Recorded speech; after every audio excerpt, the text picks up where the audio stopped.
Well, good afternoon and good evening, everyone. I'm Michael Parsons from ACL Live Limitless All, and we're about to go live with our first session of All at Home. So for those of you who have joined today, thank you so much. We do have a very special guest and some interesting conversation in store for you today. But before we get started, I just wanted to check, can you guys hear me all okay? If you can indicate with a bit of a thumbs up icon or a response in the comment field, that would be great. And we'll get started in just a short time.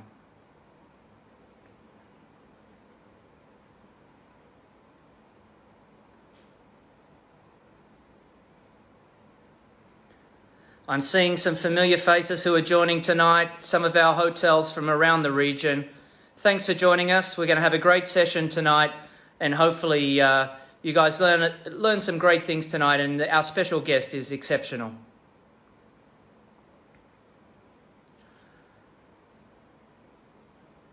Well, All at Home is going to be one of the many unique digital experiences brought to you by All. We're doing some specially created content that you can enjoy from the comfort of your own home. And today's session, I do encourage you to stay tuned, listen closely, because we do have some wonderful prizes that I'm going to give away at the end of today's discussions. We've got 5 12-month memberships, subscriptions to the Calm app, thanks to Novotel Hotels and Resorts, who have recently launched this unique partnership with the #1 sleep app, meditation and relaxation app, which is worldwide. All you need to do today is simply listen to today's interview, and you'll get a chance to answer the quiz a little bit later. Now, without further ado, we're going to go live. We're going to bring you an exclusive all-at-home interview with a very special guest who's going to share some insightful tips and tricks when it comes to being on camera, how best to prepare with confidence, what this particular person's been up to during these unprecedented times where we're all having to stay at home, and how he's staying positive. What interests this person about travel? What interests them about sport? And of course, we're going to talk about some fun memories that this special guest has experienced over their career in media. I think the teaser gave it away, who I'll be chatting with this evening. But this person is a dynamic Fox Sports Asia presenter, a host and an actor, and honestly, an all-round great guy. And I'm thrilled to welcome to this all-at-home Instagram Live video, Mr. Edward Russell. And as we wait for Ed, he's just joining us now. Good to see you, Michael. Ed, how are you? I'm very good. That was a seamless introduction. I thought we might have some problems with the technology, but all good. You're a veteran. It's worked seamlessly. And I have to say, it's great to see you. And what I am seeing tonight is shocking in some respects. And I have to preface that because, you know, I do follow you on Instagram, and you ran a poll, did you not, yesterday? Which I was did. Talking about that beautiful moustache that you're sporting. And if I'm not mistaken, the poll said shave. And yet here we are, and here it still remains. That is a very good point, Michael. The poll did say shave, but you neglected to mention that it was about 51%, 49, I think it was. So I'm still not sure if I call that a conclusive result or it demands a recount. I don't know. What do you reckon? I know. Well, look, maybe we should put it to the viewers tonight at the end of our chat. And if the consensus is keep it, then everyone's fine, so we keep the mo. But look, on a serious note, thanks for joining us tonight, Ed. It's wonderful to speak to you. And of course, we've got a long-standing history with Accor. You've been a host of our Welcome TV program for many years, and you've travelled with Accor, and of course, you've done some great segments for us over the time. So we're great and very pleased to have you back with us. But look, on a serious note, you know, we're in a new world. We're facing unprecedented times, and the mantra #stay at home has certainly become something that we're all having to live with and live by and adjust to. And, you know, you're working in media. You have a busy job. You have a fabulous social life as well. Probably most of the people on the call know about as well. But what are you doing to be productive and maintain your peace of mind during what we're calling the circuit breaker in Singapore? Yeah, it's definitely tough. I guess from my own personal point of view, there's no live sport on at the moment, which does make my job as a live sports broadcaster pretty tough. We're still creating TV, which is good, different kind of programming and from different locations. So this has become my studio pretty much over the past month or so, on my balcony, which is it's nice. I'm sure that some people, after watching all these shows over the course of the month or 2 months that the circuit break is lasting for, they're going to get a bit bored of the same old shots. But yeah, so we're doing a lot of programs still, a lot of look back at past matches, past races. A good time to kind of reflect on all the good sport we've had over the years, and also the one good thing about there being no sport is that sports stars are a lot more free than they usually are. So they're a lot more receptive to doing interviews and stuff like that. So we're getting online with racers, riders, athletes to talk about what they're up to during the lockdown, which pretty honestly is the same as what we're doing in the lockdown, which is just trying to stay productive and stay afloat. Of course, of course. And obviously, I know that you love your sports, but you know you have a lot of other interests. So, what sort of recommendations do you have for the audience who have joined us about how you can pass time whilst you are staying at home, like other hobbies or interests or passions? What are you doing, Ed? Um, Honestly, I kind of had a list of stuff that I was wishing I could get through when I had more time on my hands, such as learn the guitar, and none of that's happened yet because I don't know where the time is going. But I definitely say to make sure that you have enough time for self-improvement, both mentally and physically, and just time to switch off. Because I guess back in the olden days of working, whether we're ever going to return to that, we'll have to wait and see. But there was a clear delineation between your work hours and when you're traveling to work, your lunch break, that kind of thing. And now that you're at home, there's a tendency for those lines to be blurred a little bit. So I think it's important to make sure that you do still allot yourself time to switch off from work, to have a good meal, listen to music, whatever it is you like to do. But just make sure that you're not working all the time. I know that sometimes the demands of other people can be such that, well, you're at home, so you should be available and ready to work whenever we are. So make sure that, yeah, you keep some time aside for yourself. Yeah, no, definitely. So you've got a nice routine that you're following at home to keep that balance, I suppose. Yeah, trying to. I definitely, the first week or so, I was pretty lost, I'd say. But then I realized that you almost need to pretend that you are still going to work, even though you're not. So get up, have a shower, dress as if you're, well, this is work, yeah, but you know what I mean? Don't stay in your pajamas all day and lay on the couch on your laptop, because then you fall into that mentality that perhaps you're taking things a little too easy. And I think it's still important to dress as if you're going to the office, so you still have that work mode and that clear focus of what you're doing as well. Sure. I mean, you mentioned your office, and I've been lucky enough to visit the Fox Sports Asia studios, and I've got to say it's a pretty fancy studio with state-of-the-art equipment. But you know, we're in the new norm, this working from home.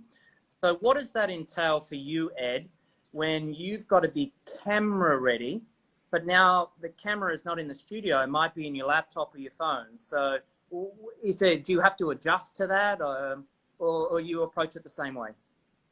I don't have a makeup artist for starters, which is something that I'm having to make do without. Perhaps that's something I need to study up on. There are enough YouTube tutorials teaching me how to do it that maybe I should get on. No, the new normal for me is kind of just like the old normal in a way, that it's not very normal. So some days I can be recording live shows. I'm doing voiceovers some days, chats, interviews with riders, wherever they are around the world. So that can be at totally odd hours. For me personally, I've got the equipment I need. Work are quite good in giving me a light stand, a tripod, a reflector, and a shade, which is always good when it gets brutally sunny out here. Unfortunately, all that can be undone by a dodgy internet connection, which I'm finding once in a while. And yeah, that's the one thing you can't really account for in here. Exactly right. Exactly right. Well, look, let's change tack a little bit. Still on obviously media and presenting, but talk more a little bit about confidence and how you prepare to present particularly in the new age of digital. So you've been hosting for a number of years now. What would you say are your 5 key things to take note of to be camera ready and be confident that when the camera rolls that you're ready to present? Yeah, as you kind of mentioned, preparation, absolutely key. I think I learned over the years that over preparation can be detrimental. If you've got too many notes, I mean, we don't, in the studio, when you've come in, we don't tend to use audio cues. So it's kind of whatever you've got written down is all the facts you have for the whole show. So if you over prepare and have too many notes, then there's a chance you can get lost in those. And I guess that carries through to just not being so frantic. I know there is a tendency, I certainly had that when I started, that 5 minutes to live, so many things are rushing through your head. What are we doing in the first segment? What are we doing in the second segment? And it's the same if you're doing a presentation, I guess, on Zoom or anything like that. So just take a breath. If you're frantic going into it, then I feel that that shows through in the presentation, and that's the level you're at throughout it. So if you bring a sense of calm to proceedings, then that'll show through. That's two, isn't it? All right, three to go. We'll see how you go. If two's enough, we can stop. I think I can do five. What else? Focus on yourself. It's easier in the studio for me. I actually prefer being in the studio than doing live hosting, because when you're live in front of people, you can see all the eyeballs on you. Whereas when you're in a studio just looking down a camera, you forget that there are about 1 million people on the other side of that camera watching you at home. But again, you just focus on yourself, forget that other people are watching, and I think that'll help instill a sense of calm as well. And in terms of mistakes, they happen. They're a part of life, and don't let that throw you off. If you make a mistake, embrace it, move on. And don't over caffeinate would probably be my last one, because I remember when I first started, I was chugging the Red Bulls thinking, okay, I need to be wired for this, because I need that energy and that enthusiasm once the TV cameras roll. That's a bad thing, because you drink too much caffeine, as I'm sure everyone watching knows, and your head gets a little fried. You start to short circuit a little bit. So make sure you keep a calm head, and you'll also be able to sleep a lot better afterwards, because I was getting home after all these Red Bulls and just sitting wide awake for hours on end. I think we've all been there, Ed, on a bender on Red Bull. But some great tips, and I think our listeners tonight will certainly take that on board, and hopefully that will help them when they're presenting into the future. Obviously, you would have some interesting memories or moments that maybe you could share about something that's happened to you during a live show or a hosting gig that maybe people don't know about, that you're prepared to share tonight, perhaps? Something funny, interesting, embarrassing, perhaps? Yeah, sure. Yeah, it's funny actually when you mentioned embarrassing. In terms of all the memories that I've had over the years presenting, it is the not so much mistakes, but where things go wrong, which really stick with you. It's one of the pitfalls of live TV. I mean, when I'm in the studio and we have people on site, often the way they're connecting back to us is with this little box called Degero or Live View, and it's got SIM cards in it, and you're relying on those SIM cards to get what they're saying halfway across the world to you in the studio. And of course, that fails a lot of the time. So you can be in the studio all ready to go, and you're like, let's get down to Misano and check in with, and you turn around and there's nobody behind you on the video wall because their connection's just gone. And when you preserve them 10 minutes in the rundown for a particular chat, that's 10 minutes that you're now going to have to fill by yourself without them. 10 minutes, not too bad. The worst I remember is it was the British Grand Prix a couple of years ago, I think it was, at Silverstone, and surprise, surprise, it was raining. And it was raining really heavily to the point where there was a lot of standing water on the track, so it wasn't safe for the race to go on at that point. And the organizers didn't want to cancel it, because once you cancel it, you have to refund the spectators and everything like that. So every half an hour, they would say, we'll give another assessment at half an hour and see whether we can go. So us here in the studio, just having to fill for, I think it was 2.5 hours in the end, before they ultimately decided, yeah, okay, we've got no choice but to call it off. So I think by the end of it, thankfully I had a pundit, an expert next to me in the studio. But we were talking about our memories of traveling in the UK, the worst weather we've been in over the years, just finding something that we could pluck a conversation out of. So those stick in my mind, and that's kind of when there's a dodgy connection with somebody overseas. The worst one I've had is when the connection failed in the studio. So normally we have an earpiece that is connected to PCR, which is the production control room, and they're a couple of walls away. Okay. So that's with the producer, the director, and everybody that says, you know, throw to a break, throw to this package, or we're going to come back from a video package in 5 minutes, that kind of thing. And all the lines went down, and we were live, and I couldn't hear anything at all. So I remember just being like, I got nothing. And thankfully, we had a very quick-minded assistant producer who ran into the studio with these huge flashcards. And he had our director on the phone, and the director would say something like, tell Ed that you've got to throw to break. And he would quickly write throw to break and hold it up in front of me. And we managed to do a whole pre-show, so about 45 minutes, just using flashcards, which once that's happened, you were just thankful that most of the time you've got somebody talking in your ear. No, exactly. But, you know, sometimes the old school way works just as well, right? That's right. That's right. And yeah, exactly. You kind of think, wow, okay, this is how they did do it back in the day. You see some American shows these days, and they've still got people with auto cue on the flashcards. Exactly. So look, when it comes to keeping healthy and in a positive state of mind, when you are staying at home, which we all are at the moment, what would be your top 3 tips or tricks? Tricks Sorry, go on. tonight. I'm asking you a lot of tips and tricks, but this is specifically about health and staying positive at home. Yeah, I'd say definitely what I touched on earlier, dress as if you're still going into the office. Maybe not a full suit and shoes, but if you make an effort, it'll give you a sense of purpose and a greater sense of motivation. Fitness, definitely. I know we mentioned that very briefly, but that's something that you really have to focus on. I think we kind of underestimate how much exercise we actually get during the day when we're at the office or wherever we work, just going to get a coffee or going out to buy lunch or even just, you know, going to the pantry to fill up your water bottle. Those are all the little bits of exercise that you don't get at home. So it's important to try and counter that by doing as much as you can at home. Not a full HIIT workout every day, but just a bit of running on the spot, yoga, whatever you can do just to get the blood flowing, the endorphins going. And finally, mental health is also incredibly important. I know you've mentioned the Calm app. I've got the Calm app on my phone, and it can teach you meditation if that is what you're into. But if you're not, then there are songs and videos that you can use to just help switch off, to concentrate your mind, relax. And sometimes it's good just to cut out all the noise, and that's really good at that as well. No, I agree. I've got the app, and it does a wonderful job. And I think it's got, you know, versatility for lots of different people who are looking for wellness options. So yeah, it's great. And we're going to give away 5 12-month complimentary memberships in a quiz a little bit later. So stay tuned for that. Now, Awesome.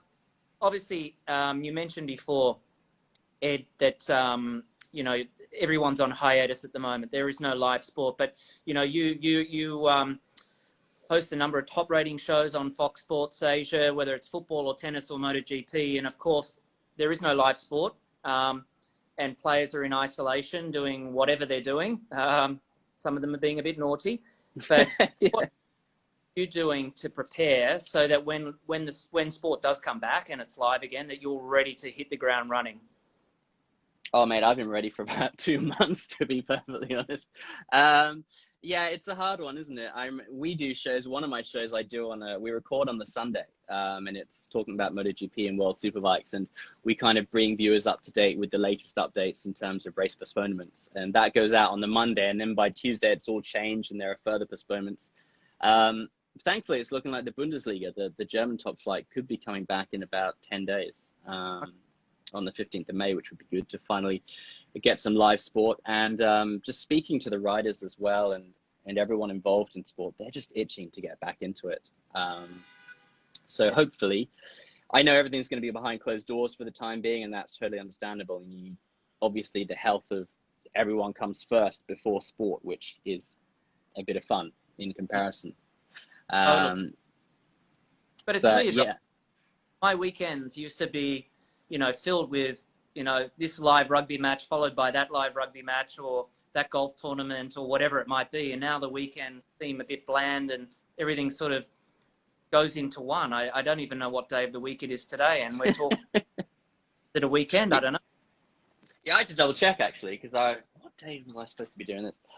Yeah, no, it's a good point. And I think also that's why we want sport back because it brings a semblance of normality back to things. And it does give people something to look forward to on the weekend. So I think it's good for as long as they can figure out a healthy way for it to come back. I know in MotoGP and F1, they're looking at not only behind closed doors, but bringing the bare minimum amount of support staff, paddock crew, all that kind of thing to the circuit. If they can find a way to do it safely, look, it would be great to have it back on our screens as quickly as possible, because it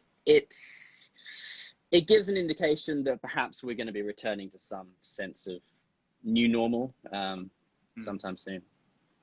Well, let's hope that comes sooner rather than later, because I'm itching for some sport, that's for sure. Yeah. But obviously, what would be one of your most memorable sporting moments? Thinking back now, obviously, with sport not taking place live at the moment, as we've discussed, but what would be one of the most memorable sporting moments that you've travelled to when you've hosted a gig at one of these events, maybe the Australian Open or MotoGP or whatever it might have been, anywhere around the world? I guess you always end up thinking about your firsts, and my first on site was Formula One, and it was in Bahrain. And it was not only the first time I'd been to a Formula One paddock, which in itself can be quite overwhelming because it's so frenetic and there's so much going on, but it was the first time that I'd been to the Middle East as well, which was a fascinating experience. And I remember, I think it was the qualifying Saturday, we had the morning off, because Bahrain is kind of a dusk race, and we had this idea to go visit the Tree of Life, which is in the middle of the Arabian Desert, and it's a 400-year-old tree, I think it is, and it's incredible because there's nothing around it, and you're just traveling through this arid desert, and then suddenly there's this tree full of green leaves, and that's why they call it the Tree of Life, because it's the only thing that seems to have life for kilometers and kilometers around it. And armed with a not so accurate GPS, we got lost coming back, and we ended up in some kind of military training camp, surrounded by guys in camouflage uniform and with machine guns in their hands. We obviously didn't know what they were saying, and we just kind of showed them our Formula One accreditation in the hope that would get us by. And thankfully, that was enough to prove that we went up to no good. And we managed to get to the track just in time to go live. So that was an interesting first trip for me. Otherwise, my first Wimbledon was something that I'll always remember. Yeah. Growing up in England, there is something particularly hallowed about the turf at SW19. So going to that was something that I will never forget. And as much as I love the Australian Open, because it's the Happy Slam, and the French and US all have their own unique traits, there is something particular about Wimbledon which I will never forget. And finally, MotoGP Phillip Island. I remember getting into Melbourne, I think it was, at 2 a.m. in the morning. It's a 4-hour drive to Phillip Island, and we had to rent a 4-wheel drive, and I hadn't slept a wink in about 24 hours, and then had to drive myself and our crew to the island, which is fine until you kind of leave Melbourne, and then you've got one country road, one dirt track with very minimal lighting, and a whole lot of kangaroos and everything else running in front of you. We got there just in time to do our live hit in the morning, I remember. And the other thing I remember at Phillip Island, it is just so windy. We had this great idea of doing a piece to camera up on the rocks in Cowes. And the amount of times I had to be saved from falling into Western Port Bay, it taught me that I was still quite fresh at that point. Sometimes you can try for the nicest looking shots, but it's not always the most, not the smartest option sometimes. And maybe sometimes it's good to play it safe, because that was a lesson in perhaps overestimating how easy it would be. Of course. Now, listen, as you've been talking, actually, you mentioned Wimbledon, and one of the people who have joined the conversation actually was playing on centre court against the great Roger Federer a number of years ago. And just my luck, I was on court 1 watching, but I could hear the celebration of this particular match. And in fact, the great man, Sam Groth, is on the call right now. And he actually took a set off Roger Federer in that game, lost in 4 sets. But, for the great man Roger to have lost a set on the hallowed turf of Wimbledon, centre court, well done to Sammy. And, of course, memorable moments, 2-6-4, fastest recorded serve in tennis history. So big shout out to Sammy Groth.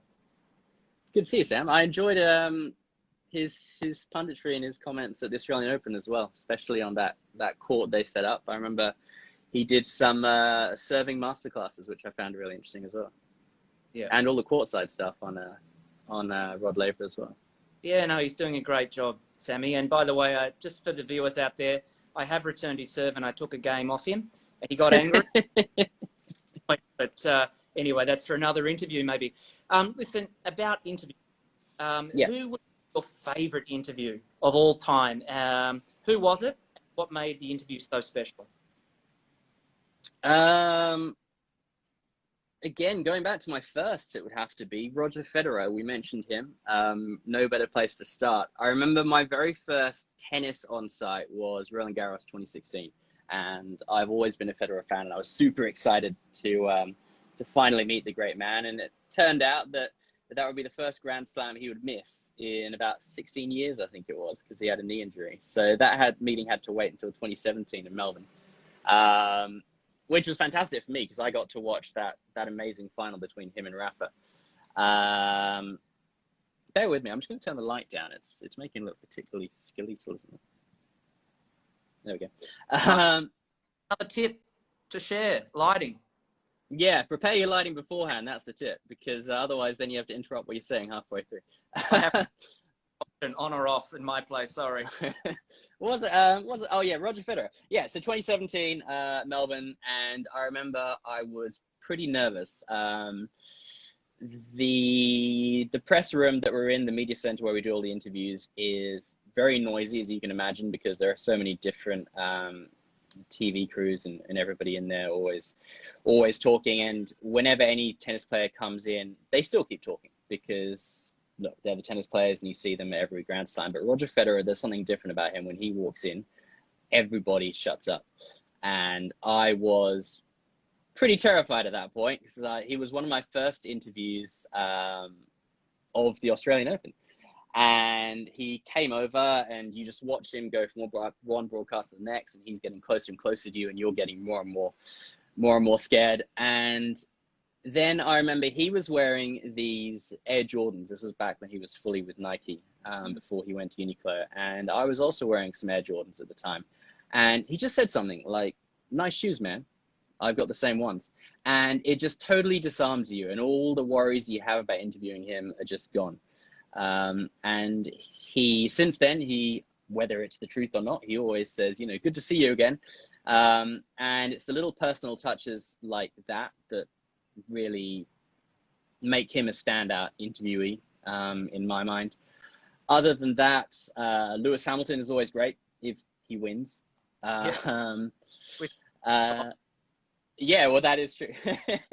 A couple of months ago, even the Australian Open, which you and I had the pleasure of watching, Sophia Kenin was 21 years old when she won her maiden Grand Slam, beating Garbine Muguruza. And I remember that I think that was my 4th or 5th Australian Open by then. And there is a tendency that you can start to become a little jaded. You see the same old players over again, and they give you the same old answers. And Sophia came to us to do the winner's interview about 3 hours after she'd won her match on court. And by then she'd already done all the different host broadcasters in their own particular studios. So she would have been exhausted. Most other players by that point have kind of given up on life. They just want to go out and celebrate with their crew. So they just give you a couple of words and they get on with celebrating. But not Sophia. She was so overawed even at that point to have won it. And I remember there was this really youthful enthusiasm in her eyes. She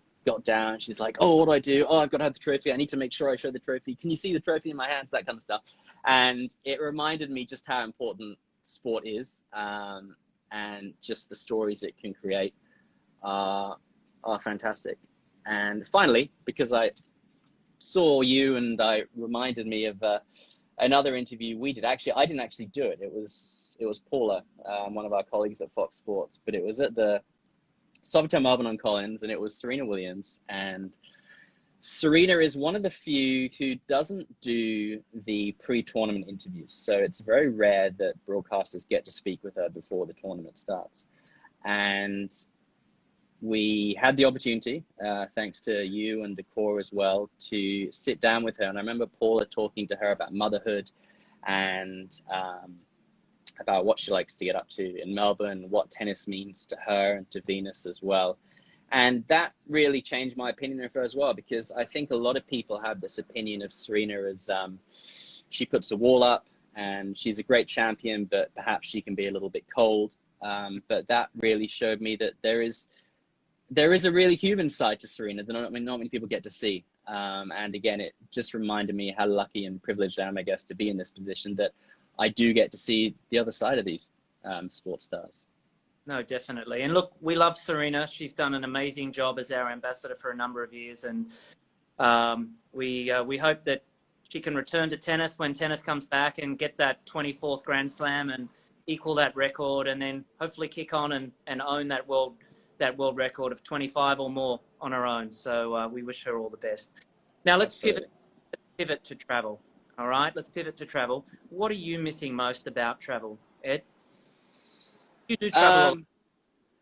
I do travel a lot. Obviously, going to new places is something that I miss, meeting new people. But it's strange, actually. This period without travel has made me reconsider how lucky I am just to do the small things. And it's those small moments that I miss, actually, in terms of getting in a cab on the way to the airport, that anticipation of not knowing what's going to happen when you arrive at your destination, sitting in the airport lounge with a glass of wine, you know, fervently planning the first things you're going to do when you arrive, flicking through the movies on the plane entertainment system. It's all those small things that you take for granted when you normally travel that I'm becoming pretty nostalgic for, actually. Yeah, no, I feel you. So when you do go back to travel, and whenever that will be, I guess we crystal ball it, but as you said, you love travel, as do I, as probably all of the people who are listening tonight in some way, shape or form love travel. What would be your top travel essentials, or recommend that you always travel with that you can't leave at home? I used to be a really bad traveler and packer, so I used to leave it to the last minute, have all these things strewn all over my bed, and then inevitably forget things and be in the cab on the way to the airport and just think, great, forgot my toothbrush. So I've learned actually to have a go bag, which I never remove out of my suitcase. And it's got all the essentials that I need, like a toothbrush, toothpaste, all that kind of stuff. So it's always there, and I'm never going to misplace it or forget to take it out and not put it back in. Aside from that, noise cancelling headphones, a big must. And also a notebook. I know we're talking old school about the cue cards and everything like that, but I like to be able to write things down. When I'm doing an interview with a sports person, sometimes they can be 20 minutes, half an hour long. And I kind of write the skeleton, the base of it before I leave. But, you know, the best ideas come to you at the most inopportune times. So to have a notebook with you when these great questions come into your mind, that's really important for me as well. Okay. Right. Quick answer to this one. When all of this crazy times finish and travel is safe again, what's the one destination that you, Ed Russell, want to go straight to? I would normally say a beach, just to lie about and do nothing, but I think we've been doing a lot of that recently. So in lieu of that, I want to walk around in a city once more. We had a plan to go to Japan, which fell through. So either Japan or diplomatic answer, because I think my family's watching, go back to London and visit my family, because I haven't seen them since before Christmas. Politically correct. Well done. Thanks. So to go a little bit deeper, so when you're choosing a destination, right? Yeah. Leisure, let's say leisure, not business, but leisure. What are the travel musts that have to be in a destination for you to choose it? Is it about a beach? Is it a museum? Is it the restaurant scene? Is there something that has to be part of the list for you to say, yep, that's where I want to go?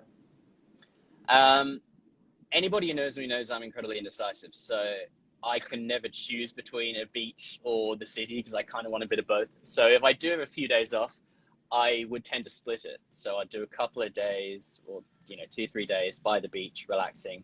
But I don't want to miss out on all the culture and all the city stuff as well. So then I'd move somewhere more central. So if you look at somewhere like Penang or somewhere like Thailand, it's got the best of both worlds. You can hang out on the beach and relax, but you can also embrace all the culture of the city center as well. No, definitely. I think, we're very privileged to be living in such a special part of the world in Southeast Asia that, I completely agree with you. All right. You mentioned wine before, but airport lounges. When you're on a beach, it sounds like you like the beach. Do you have a go-to cocktail, or are you a white? Well, there's a glass of wine right there. Okay, maybe you've answered the question. Or are you a beer guy? Cocktail, wine, or beer on the beach? On the beach, because that's holiday for me. It's cocktail or beer. Otherwise, I'm a wine guy. It's very much horses for courses, I'd say, with me. All right. And do you keep the little frilly umbrella, or you take that off? No, I take that off. Although I do have a brilliant knack of still managing to order the girliest drink on the menu at all times. I'm never going drinking with you, I tell you. All right, listen, I'm going to be a little bit cheeky here, okay? I've known you for a long time. I know you've been a great supporter of Accor.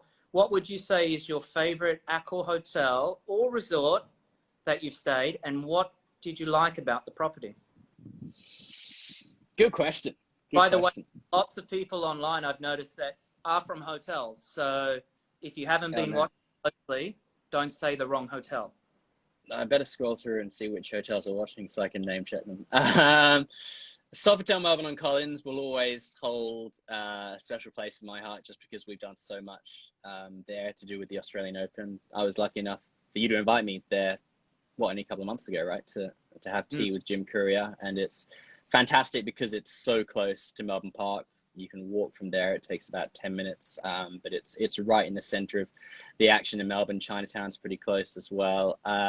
So Sofitel in Bangkok. Yeah, I love that. If you're lucky enough to get one of those rooms with the windows all around overlooking Lumpini Park, that's fantastic. And I guess or a platinum member of the Accor Live Limitless program. Good plug, Michael. Other than that, one more thing, closer to home, Sofitel City Centre.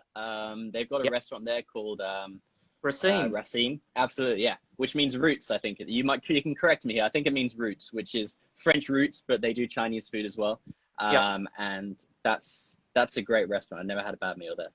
Yeah. When you go there next, let me know, because Jean-Charles, the executive chef there, he's a fabulous chef and outstanding guy. So he'll look after you, I'm sure. Right. I'll let you know. It's been amazing, mate. I've really enjoyed chatting to you tonight. We could probably keep talking all night, I think. But a final question, right? Just so people understand you a little bit more and what travel means to you. So final question is, Ed Russell, what's your favorite travel mantra? Do you have one? I got a quote for you, which is from Susan Sontag, and it's, I haven't been everywhere, but it's on my list. And that is what I'm going to try and hopefully do at some point, is cross everywhere off my list once things get back to normal. I like the sound of that, mate. Well, let's hope that you can start to make those ticks sooner rather than later. It's been a pleasure to talk to you tonight. Before I do let you go, I've just got one last little thing to do, and that's the quiz. And of course, there's people online who are excited about winning or potentially winning that 12-month subscription to the Calm app, thanks to Novotel. So if you have been listening intently, which hopefully you have to our conversation, we're going to ask 5 questions, and the answers to those questions were hidden in our earlier conversations. So it's a bit of a memory game as well. For each question, we're going to pick a correct answer, and 5 lucky listeners will win a 12-month Calm app subscription for free. And as I mentioned, if you don't know anything about Calm, it is the #1 app for sleep, meditation, and relaxation. And with our Novotel brand, our hotel and resort brand, we have done an exclusive partnership with Calm, and we've prepared a special content piece with French actress Eva Green, specifically around a sleep story. So if you are on the app, make sure you check that out. it's certainly worth downloading, listening to, and getting a good night's sleep. So let's jump into the questions. Ed, now you can help if you want or not. You can just sit there and mime. I don't know if I can remember what I said, but go on, we'll try. Well, we can always go back if we have to. Right. First question is, what were Ed's recommendations on passing time while staying at home? If you would like to take a shot at answering that question, please use the comment field, and we'll be taking the answers and announcing our winners on our all_APAC Instagram page within the next 24 hours. So question 1, what were Ed's recommendations on passing time while staying at home? I see Drink wine. I didn't say that, but it is a good tip. I wish I'd said it now. I know. Actually, Emily on tour, she sounds like she's having a wine. All right. Question number 2, and you can still be typing your answers to question number 1. The question number 2 is, what were the key things Ed mentioned to take note of to be camera ready and confident when you are about to present? What were the key Getting things? a lot of good answers for the first one. Yeah. Fitness, working out, all right. Not yet. Okay, Emily, I am confident. Finished, you will have had a glass of red wine. Okay, second question again. What are the key things Ed mentioned to take note of to be camera ready and confident when you are about to present?